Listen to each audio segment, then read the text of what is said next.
Hey everyone, I hope you're doing well. Today I want to show you some work in progress things we are cooking for AnimatorME. Obviously not everything is done or polished, but I want to show you some progress and what's coming basically. So let's go. In the last few months we are working really hard on the GUI or graphic user interface if you wanna. And there's a lot of stuff I cannot share with you because they're not really ready to show or not done or not polished, just like what you see right now. It's not the final phase of what you see, but I would like to share with you and explain what's coming. One of the most exciting things about AnimatorME is the ME part, which means multi-events. Now, the way you can think about it is like a virtual department. So you can work within one place, which is AnimatorME, from pre-production to post-production, again, in one place. That's the main idea. Basically, each event will be split into an area. So every single area will serve you from pre-production to post-production. What you see in front of you right now is the welcome screen or home screen that will allow you to define your project information. Things like the scene length, the frame rate, resolution, and location of the project, stuff like that. It's the concept to show you what's cooking. We want to show you what we are doing. So this is where you start. Instead of a pop-up that we had before, now you have a dedicated home screen to start your journey. Once you define your project, you're ready to move on to another area. And as you can see down here, these are some examples of the upcoming areas. Now, I need to be clear again. Nothing is final, nothing is polished, things may change, things may move around, stuff like that. What you see now is a brief work in progress because we want to share with you what's coming. So let's talk about the brainstorm, for example. Literally a brainstorming area that you will be able to put your ideas in one place, move them around, change them, and share with your team, or even if you work by your own, you can put there things that you don't need to put in other software or in your notes. So you'll be able to do it visually. Basically, drag and drop is going to be the interface that we're going to use for it mostly. It's going to be easy to use, easy to understand for you and for your colleagues or team members. And that's how you're going to cook your pre-production. Even if you're not doing animation, you're just doing, for example, a game, you will be able to do your brainstorming for the game there. This leads to that, that leads to that, stuff like that. You know, visual way to represent your ideas. The next area you can see is storymatics. Now, probably it sounds weird because it is. What we are planning to do is to make a dedicated area for storyboards and animatics. So if you want to do only storyboards, make your storyboards there. You want to do animatics, make your animatics. You want to do both, do both. So that's basically one area dedicated to these storyboards and animatics. The next one is the most famous one, the animation area. Now, obviously, if you are following us for a while, this is what you saw many times before. And that's where you do your magic, your rough animation, cleanup animation, whatever you want to do related to animation is in this dedicated area. Next after that is the editor area. Now, we are not trying to compete a dedicated video editing software, but what we want to do is to allow you to take your scenes, reorder them, maybe use transitions, and basically a simple editing based on your current content that you cooked already in one place. The last one for now is the render area. This is where you do your delivery of your final product or rough sketches. Whatever you want to render from whatever you did here will be accessible via the render area.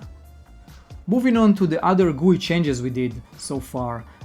Some cosmetics improvements, some rules we changed, and mostly the idea is to make it simple for the user and to make it as clean as possible. And I want to show you what I mean when I say clean.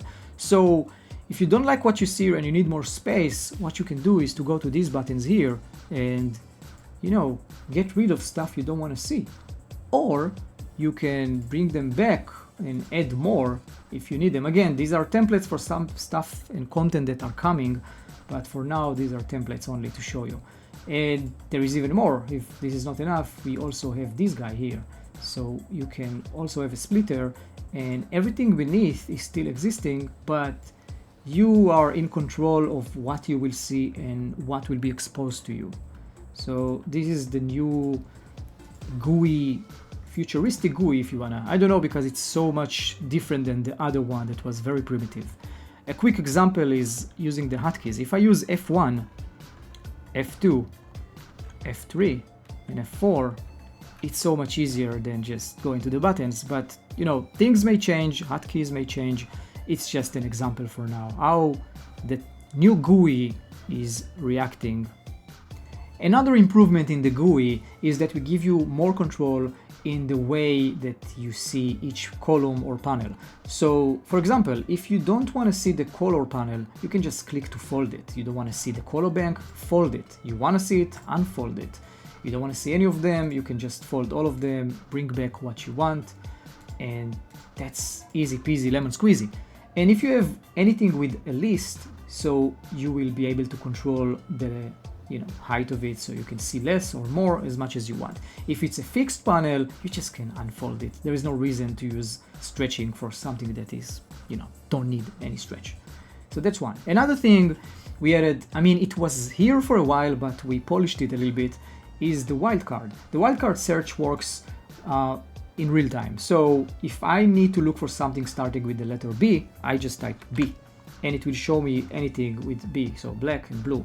If I want to narrow it, I do L and A, it shows me black. So I want to delete it, I click the X, and it brings back everything. As you go deeper in a project and you have more colors, or in other language of terminology, color palettes, you will have a lot of colors, a lot of folders in our case, and you will need help finding things easier, faster. So to make it simple, wildcard will do the job for you. There will be also other filters to allow you to do it differently. I'm not going to talk about it yet because it's in progress, but the wildcard will be one of your best friends on complex projects. You don't have to use it, but it's going to help you.